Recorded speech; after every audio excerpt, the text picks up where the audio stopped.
Hi, hello, வணக்கம். Welcome to வண்ணங்கள் 100. நம்ம சேனல பார்த்துக்கிட்டு இருக்கிற அனைத்து நண்பர்களுக்கும் அன்பு வணக்கங்கள். உங்க ஆதரவ நீங்க எங்களுக்கு தரணும்னு நெனச்சா, மறக்காம நம்ம சேனலுக்கு சப்ஸ்கிரைப் பண்ணுங்க. கூடவே பக்கத்துல இருக்கிற பெல் பட்டனையும் கிளிக் பண்ணிக்கோங்க. இன்னைக்கு நாம ரொம்ப சுலபமா ரோஸ் மில்க் கிரீம் கேக் எப்படி செய்றதுன்னு தாங்க பார்க்க போறோம். இதுக்கு நாம முதல்ல ஒரு மிக்ஸி ஜார் எடுத்துக்கலாங்க. இதுல 1/2 கப் பொடித்த சர்க்கரைய சேர்த்துக்கலாம். 1/4 கப் ரோஸ் மில்க் பவுடர் சேர்த்துக்கோங்க. கூடவே 1/2 கப் வெண்ணெயும் சேர்த்துக்கலாம்.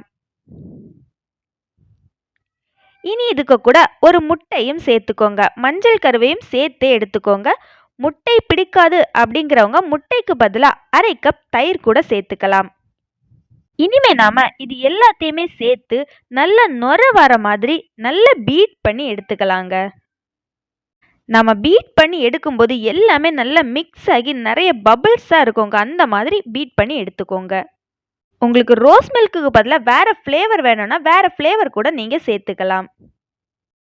இனி நாம ஒரு பவுல்ல 1 கப் மைதா மாவை சலிச்சு எடுத்துக்கலாம். இதுக்கு கூடவே 1/4 ஸ்பூன் பேக்கிங் சோடா சேர்த்துக்கோங்க. 1/2 ஸ்பூன் பேக்கிங் பவுடரும் சேர்த்துக்கோங்க.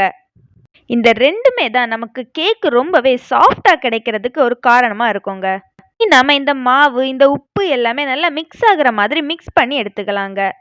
இனி நாம மிக்ஸி ஜார்ல அடிச்சு வச்சிருக்கக்கூடிய இந்த பேஸ்ட்டை இது கூட ஆட் பண்ணிக்கலாங்க. இதை ஆட் பண்ணிட்டு நாம மெதுவா கலந்து எடுக்க ஆரம்பிச்சிடலாங்க.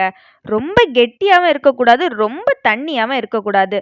அதனால ரொம்ப பார்த்து கேர்ஃபுல்லா மெதுவா கலந்து எடுக்க ஆரம்பிச்சுக்கோங்க. உங்ககிட்ட கேக் செய்யறதுக்கான பாத்திரம் இருந்துச்சு அப்படின்னா நீங்க அந்த பாத்திரத்தை எடுத்துக்கலாம்.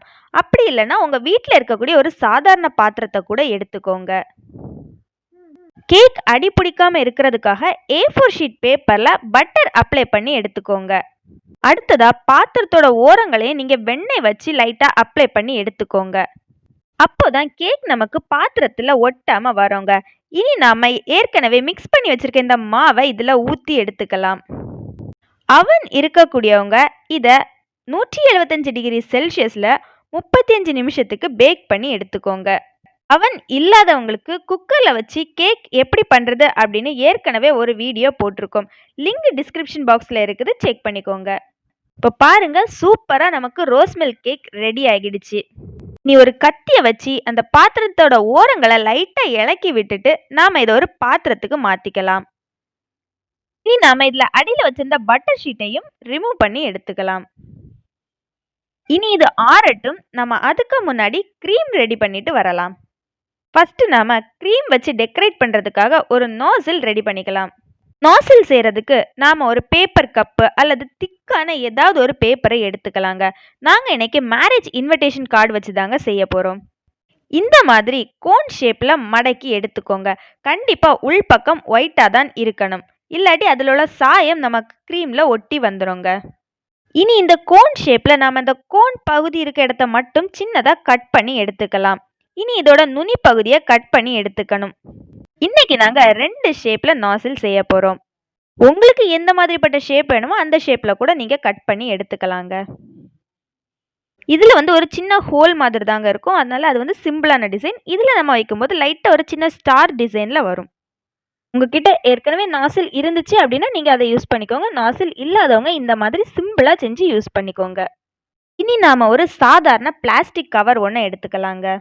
உங்ககிட்ட பால் கவர் இருந்தால் அதை கூட நீங்க எடுத்துக்கலாம். இனி நாம இதை ஒரு கிராஸ் ஷேப்ல வெட்டி எடுத்துக்கலாம்.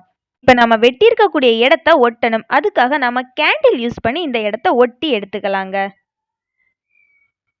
கேண்டில் வச்சு நம்ம பிளாஸ்டிக் கவரை ஒட்டி எடுக்கும்போது ரொம்ப கேர்ஃபுல்லாக ஒட்டிக்கோங்க. இல்லாட்டி தீ பிடிச்சிருங்க. அதனால ரொம்ப கேர்ஃபுல்லாக பார்த்துக்கோங்க. இனி இந்த கவரில் நுனி பகுதியை மட்டும் கொஞ்சமாக கட் பண்ணிக்கோங்க. அதுக்கப்புறமா நம்ம செஞ்சு வச்சிருக்க நாசிலை அதில் ஜாயின் பண்ணி எடுத்துக்கலாங்க.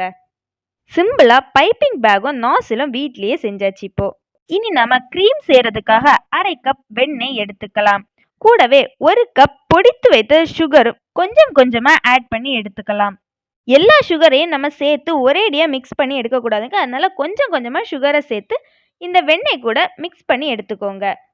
உங்ககிட்ட எலக்ட்ரிக் பீட்டர் இருந்துச்சுன்னா எலக்ட்ரிக் பீட்டர் வச்சு பீட் பண்ணி எடுத்துக்கோங்க. ரொம்பவே ஈஸியாக முடிஞ்சிடும். எலக்ட்ரிக் பீட்டர் இல்லாதவங்க ஒரு ஸ்பூன் வச்சு நல்லா மிக்ஸ் பண்ணி எடுத்துக்கோங்க. நம்ம ஸ்பூன் வச்சு மிக்ஸ் பண்ணாலும் இந்த மாதிரி மிக்ஸ் பண்ணி எடுத்துக்கணும். நீங்க இதே அளவுல வெண்ணெயும் சுகரும் எடுத்துக்கிட்டா ஸ்பூன் வச்சு மிக்ஸ் பண்றதுக்கு 25 நிமிஷம் ஆகுங்க. பட் எலக்ட்ரிக் பீட்டர் இருந்துச்சுன்னா 10 நிமிஷத்துல பீட் பண்ணி எடுத்துக்கிட்டா போதும். இப்ப நம்ம செஞ்சு வச்சிருந்த கிரீமை 2 அளவா பிரிச்சு ஒண்ணுல கொஞ்சமா ரோஸ் மில்க் பவுடர் சேர்த்து எடுத்திருக்கோம். இனி நாம இந்த கிரீமை சிம்பிளா ஸ்பூன் வச்சே கேக் மேல அப்ளை பண்ண ஆரம்பிச்சிடலாங்க. கேக் ஃபுல்லாவே நம்ம கிரீம் வச்சு கவர் பண்ணி எடுத்துக்கலாம். இது கிரீம் செய்கிறதுக்கு ரொம்பவே சுலபமான வழிங்க. அதாவது ஓவன், பீட்டர், நோசில் இது எதுவுமே இல்லாதவங்க கூட உங்கள் வீட்டு தேவைக்கு ரொம்பவே சிம்பிளாக இப்படி கேக் செய்யலாம். ஏன் கேக் செய்ய தெரியாதவங்க கூட கேக் ரொம்ப சிம்பிளாக ஈஸியாக செஞ்சிடலாம். ஆனால் அடிக்கடி க்ரீம் கேக் செய்யக்கூடியவங்க ஒரு எலக்ட்ரிக் பீட்டரும் நாசிலும் வாங்கி வச்சுக்கோங்க. அப்போ ரொம்ப பர்ஃபெக்டான க்ரீம் கேக் செஞ்சிடலாம். அப்புறம் நீங்கள் கேக் கடையில் வாங்க வேண்டிய அவசியமே இருக்காது. குறிப்பாக உங்களோட குழந்தைங்களோட பிறந்த நாளைக்கு கூட பிடிச்ச டிசைனில் உங்களுக்கு பிடிச்ச ஃப்ளேவரில் சூப்பராக கேக் செஞ்சு கொடுக்கலாம். ரொம்பவே சந்தோஷப்படுவாங்க. நம்ம ஏற்கனவே 2 செட்டாக இந்த க்ரீமை பிரித்து வச்சுருந்தோம். அதில் ஒன்றில் ரோஸ் மில்க் ஃப்ளேவர் சேர்த்துருந்தோம். இனி இருந்த ஒரு பார்ட்டில் நம்ம green colour food colour add பண்ணியிருக்கோம். இதில் உங்களுக்கு என்ன ஃப்ளேவர் வேணுமோ அதை நீங்கள் சேர்த்துக்கலாம். அப்படி எந்த ஃப்ளேவரும் இல்லைன்னா கொஞ்சமாக வெண்ணிலா எசன்ஸ் சேர்த்துக்கோங்க. இப்போ நாங்கள் ரொம்பவே சிம்பிளாக தாங்க ஒரு டிசைன் போடுறோம். உங்களுக்கு எந்த மாதிரிப்பட்ட டிசைன் வேணுமோ அந்த மாதிரி நீங்கள் டிசைன் போட்டு எடுத்துக்கலாம். எல்லா டிசைனும் போட்டதுக்கு அப்புறமா அதில் கொஞ்சம் செரி பழம், இன்னும் வேறு ஏதாவது நட்ஸ் ஏதாவது போட்டுக்கிட்டிங்கன்னா ரொம்பவே அழகாக இருக்கும் பார்க்குறதுக்கு. ரொம்பவே ஈஸியாக வீட்டிலேயே செஞ்ச க்ரீம் கேக் நமக்கு ரெடி ஆயிடுச்சுங்க. இப்போ இந்த கேக் எப்படி இருக்குன்னு நம்ம கட் பண்ணி பார்த்துடலாம்.